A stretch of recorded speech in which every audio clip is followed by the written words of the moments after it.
But it goes beyond just recognition. You also have to be intentional, especially this goes to leaders, in designing spaces for collaboration. So that means creating intentional spaces where they can co-plan, cross-grade meetings, peer observations, feedback together. And then that kind of removes the silos, that feeling of like, I'm in my classroom, I'm the only teacher in here, it's me against the classroom next to me. And teachers begin to see that we are actually a system working together. And while it's important to value collaboration, as a leader, you have to do some work to examine your own leadership to make sure you're not unintentionally valuing competition. If you praise, incentivize, or growth opportunities where one individual is performing better than the other, then you start to message that you only value performance from the individual versus collaboration across the team. So if we're going to create truly inclusive schools, we need to cultivate a team mindset, and that starts by making clear every single day that no one wins unless we all do. Hi, Ornella. Welcome to the podcast. What it truly takes to lead a school that not only achieves academic success, but it also creates a culture of genuine equality and belonging. How do you make that impact last? And we have someone today who lives and breathes these questions. Ornella Parker is a principal at St. Public Charter School in the New York City, a doctoral student at education leadership at Vanderbilt, and in community organization. Ornella, thank you so much for joining us today. How are you doing? How does it feel to be here? Well, one, thank you for having me. It feels amazing. I'm excited to have this conversation because, like you named, it's something I live every day and I breathe and is my passion. Perfect. Okay. I would love to know about your journey and reflect on why you joined education in the first place and if those reasons still exist. Yes. So I actually went to undergrad for healthcare management. So I did not think I would be in education. However, my last year in my undergrad, I had this moment where I was looking to the left of me and the right of me and looking at the people that were about to graduate with me. And they did not look like the people from my hometown, Brooklyn. And I was very confused because I don't believe that I'm smarter or any better than the people that I was raised with. And what I had to have a moment of realization around is that I got to this place because of the people and the teachers that stood in front of me, and they didn't believe they had opportunities because of the teachers that stood in front of them. And I, at that moment, felt a really rage in my stomach around the fact that depending on who stands in front of you determines the opportunities you have in life. And then I dedicated my life journey through education, and I came back to Brooklyn, taught in Brooklyn for 4 years, and then I have been leading across New York City, across the different boroughs since then. That is amazing to know. So how has it been going for you? It is, like I named my passion. However, I would be lying if I said it's not challenging. We, as many know across our nation, anyone in education will name this. The kids are the bright spot. You do it because it is a passion project. However, there are a lot of challenges around making sure that equity really exists day in, day out. And I think this is not something we're going to see happen right now at this very moment, but it's something that we're working towards, and we need to keep our eye on the prize, that this is a journey, not like a check, I did it, we're done kind of deal. Okay, that is cool. That's really nice. So your work is explicitly focused on equity-centered instruction. So let's start there. Leading any kind of change is hard in itself, but leading equity-focused change is, even harder. So what is the single biggest and most often hidden barrier in implementing these real sort of changes that you face in schools? Yes. I'm going to say the biggest barrier, and I think sometimes for a lot of people it's kind of hidden, is that we have all prescribed to this idea that excellent teaching alone is enough to overcome systemic inequities. While strong instruction is essential, it is one part of the equation. And we often neglect the other side of the equation, which is creating opportunities in our community. So think about wraparound services, community support system, policies that make sure the conditions in the communities that we're teaching in are essential and create thriving communities. Equity is not about just offering everyone the same thing. It's about ensuring that each student and each community, because we all teach in different communities and they're all different. I've been across New York City and I can tell you that there could be neighboring communities and they need different things, right? right? But it's making sure that those communities and those students receive what they need to be successful. Specifically in underserved schools, that means access to like mental health resources, stable housing, nutritious food, culturally responsive curriculum, making sure there's actual community partnerships. When these needs go unmet, then I feel like the effect of our teaching faces barriers in the classroom. So if excellent teaching is not enough, we should make sure that our broader community transformation, especially in historically underserved neighborhoods, that we're making sure we're considering those other impacts around the opportunity infrastructure. The fact that we don't is evident that schools cannot do this work in isolation. I think true equity-centered change demands a holistic approach, one that builds systems, includes schools and the community, and they're all aligned, leading towards the same thing of closing gaps around academics, but also opportunities. Perfect. That is really inspiring. You've seen leaderships from both NYC department and the education and the charter world. What is one key lesson about leading change from the charter sector that traditional public schools could learn, or vice versa? Yeah. I'm going to first off say I want to acknowledge that excellence and also areas of growth exist across both traditional schools and the charter sector. I've had the privilege, like you name, working in both spaces, and I've seen strong leadership and deep commitment for students in both spaces. I do think, though, from my time in both worlds, that one lesson that our traditional public schools could learn from the charter schools is how to leverage flexibility and funding to meet students and our community needs. I just talked about like that resources are important, right? Charter schools often have much more flexibility in accessing and using resources, which allows them to provide more targeted support. And these additional resources are not extras. They make a big difference. So they also help to remove barriers and help to promote true educational equity. I do want to name, though, on the flip side of that, a valuable lesson that I think the charter world can take from the traditional public schools is the importance of system-wide coordination and scale. So our traditional districts often operate at a level of complexity that requires a lot of alignment, partnerships with our unions, sustainable system changes. And I think these lessons are essential when trying to take the innovation that charter schools have created beyond a single building or a network and making it a long-term district-wide transformation. So I ultimately think both systems can learn from one another. If the goal is that we're going to deliver on our promise of equity and excellence for every student, no matter the zip code, I think there needs to be much more collaborations between charters and public. Makes sense. Makes a lot of sense. Okay. On to my next question. What is the most common well-intentioned feedbacks that principals give to teachers, which is actually counterproductive to their growth and can unintentionally harm the equity in the classroom? I really appreciate this question because I just spoke to a second year teacher last night. We were at a talk and they were naming that they think they have so many areas of growth, and we're all in a group and a lot of people kept talking about this idea of like building strong relationships with students. So I do think this is well intended and is a really good piece of feedback. I don't think anyone will argue with the feedback that you need to build strong relationships with your students. The reason why I think that this is counterproductive at times and it actually harms equity is that while relationship building is a foundational piece of good teaching, this feedback is not specific enough and can become counterproductive. It is often places the burden on the teacher to address like structural and institutional shifts to create an equitable classroom. So the issue isn't necessarily relationship building is wrong, is that the feedback is vague, surface level, and it does not address like biases, cultural responsiveness, engagement strategies. So without digging deeper, we kind of miss the opportunity to challenge practices that may marginalize certain students. Because when we say relationship building, we kind of say it in a blanket and forget that there are students in the classroom that relationship building may look different for, and we haven't equipped that teacher with the skills to assess that. So if we truly want to support equity in the classroom, we need to move away from like vague affirmations and vague feedback and give actionable feedback. So instead of saying build better relationships, we can say we can spend time finding the root cause why relationships are not strong in the classroom, right? So asking which students are most disengaged, why? What assumptions might we be bringing in about behavior and performance? What structures or routine might be limiting their voices? And when we do that now, we actually are starting to dig up and dive a little deeper into the equity issue at hand.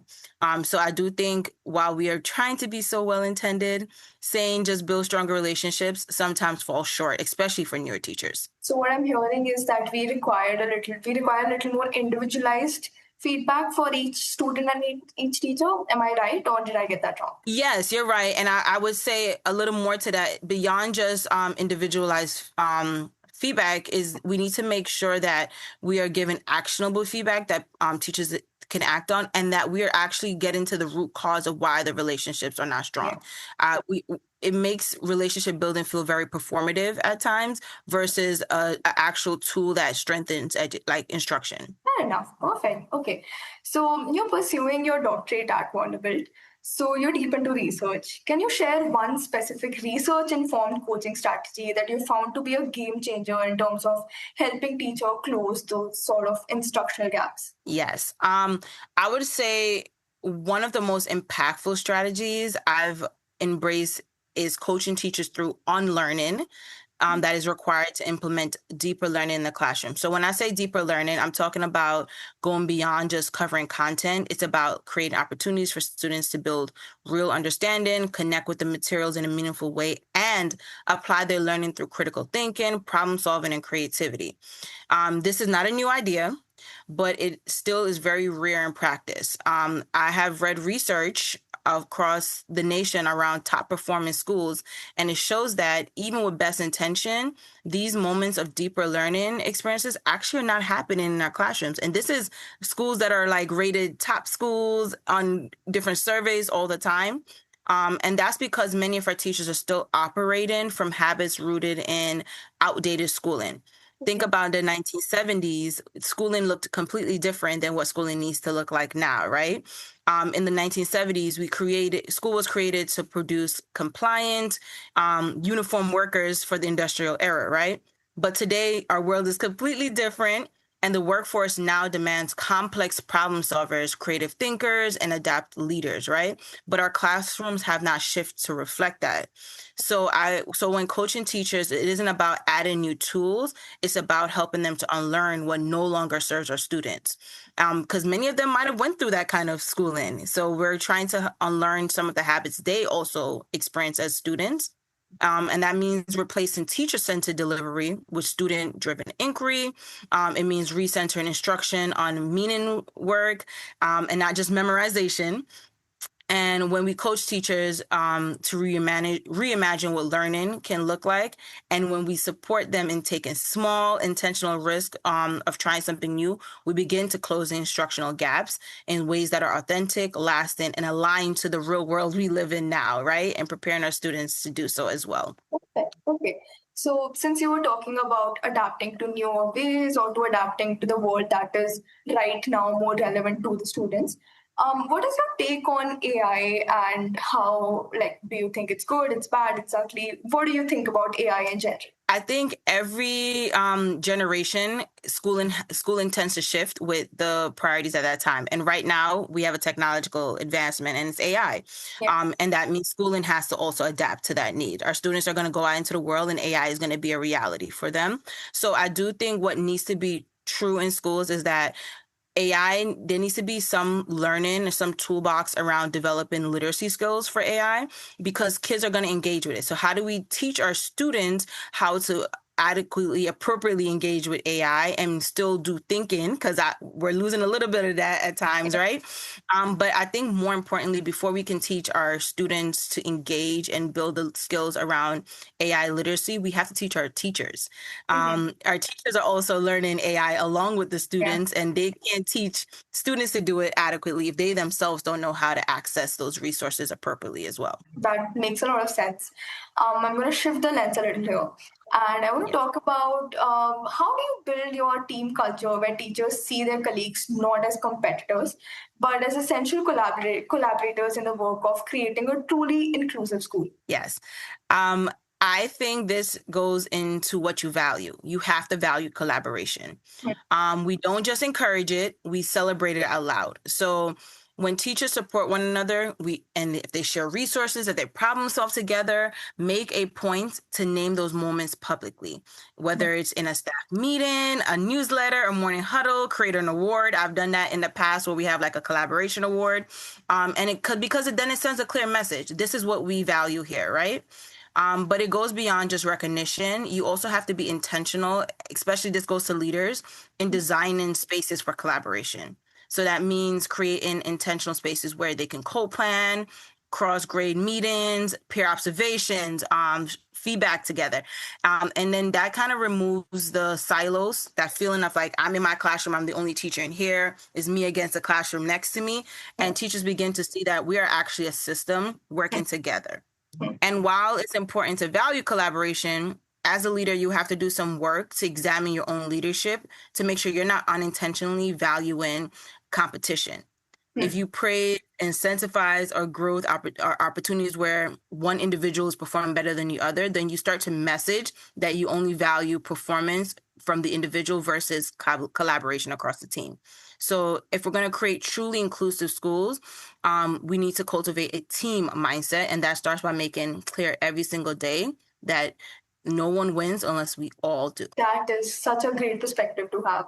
And I think I really like the whole collaborator award thing. I think that's a very new idea. Love that.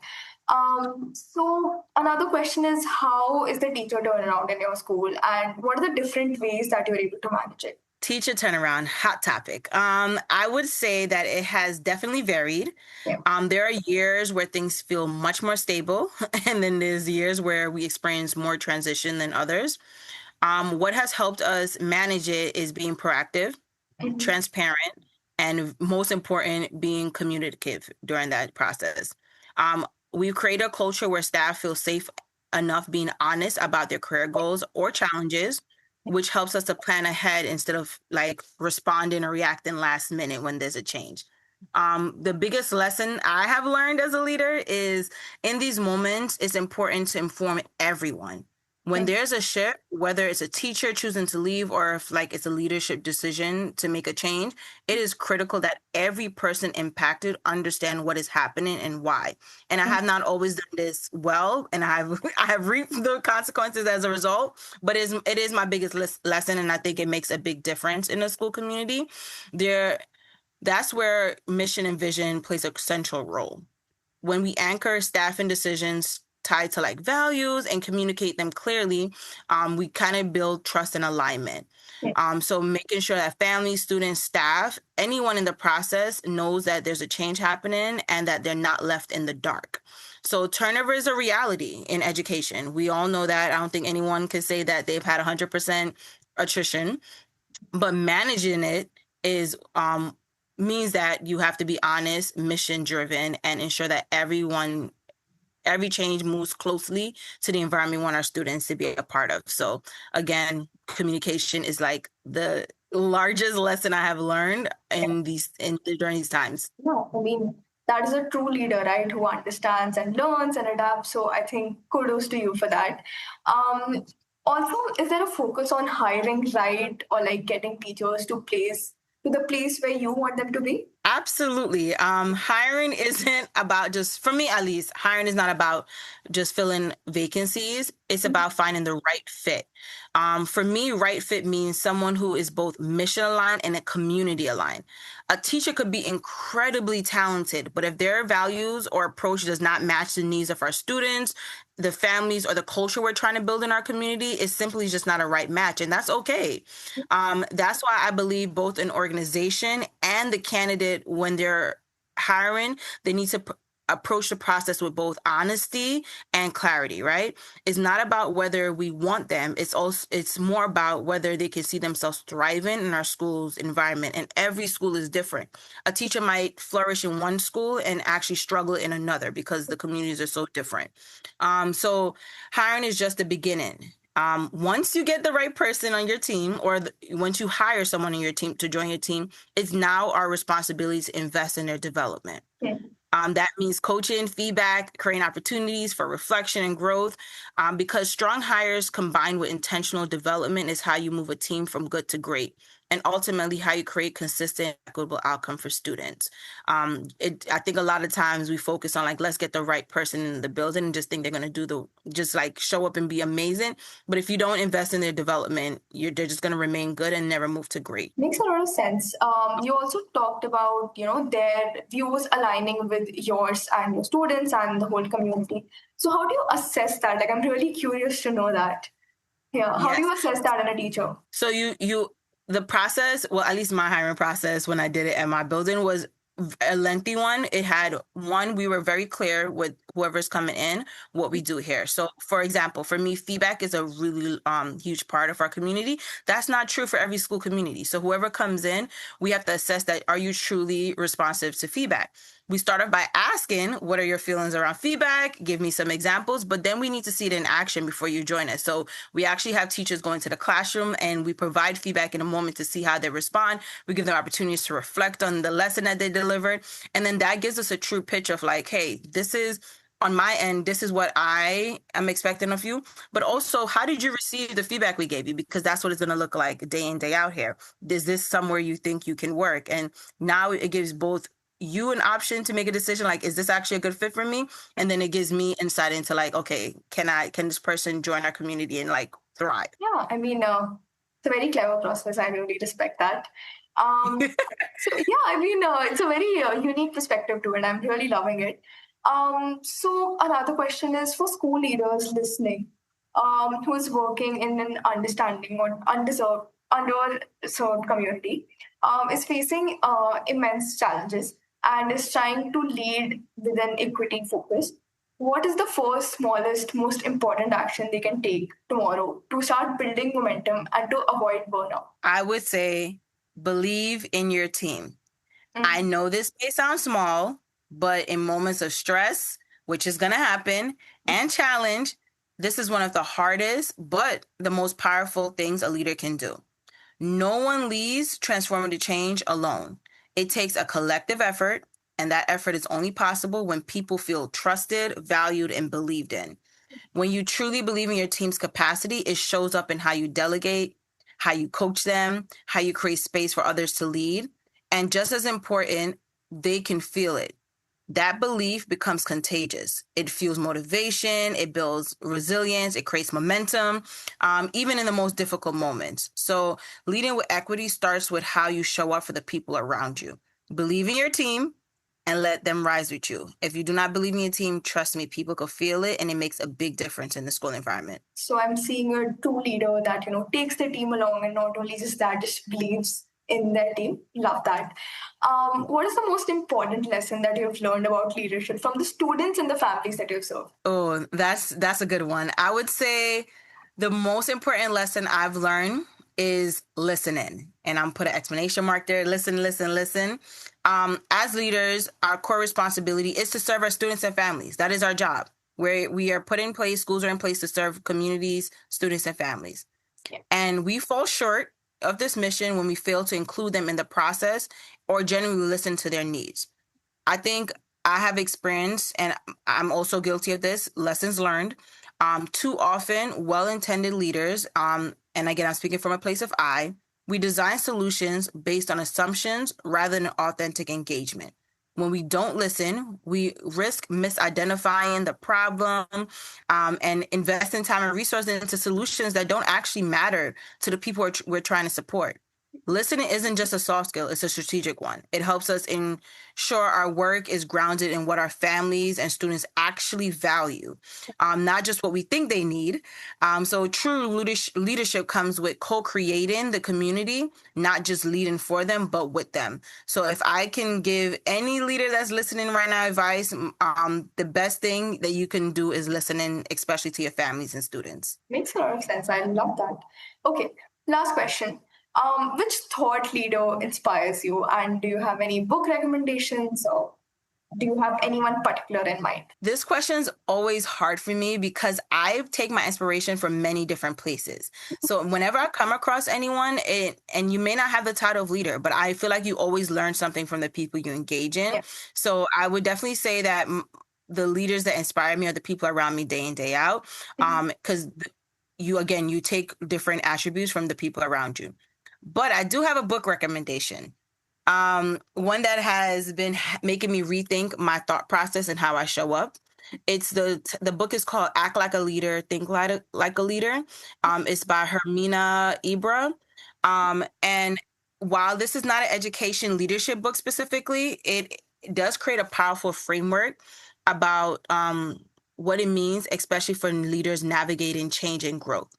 So the idea of the book is basically, many times we spend a lot of our times, especially in leadership developments, if you ever done leadership coaching or any of those programs, thinking about how to lead better.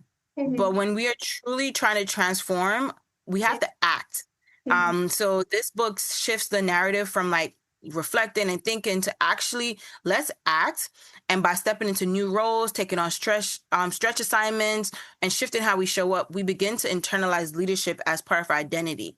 And I think that insight is particularly meaningful for those leading in high stake environments. We're waiting for the perfect moment or the perfect conditions, or like, wait, I'm waiting to get the confidence. It's just not an option.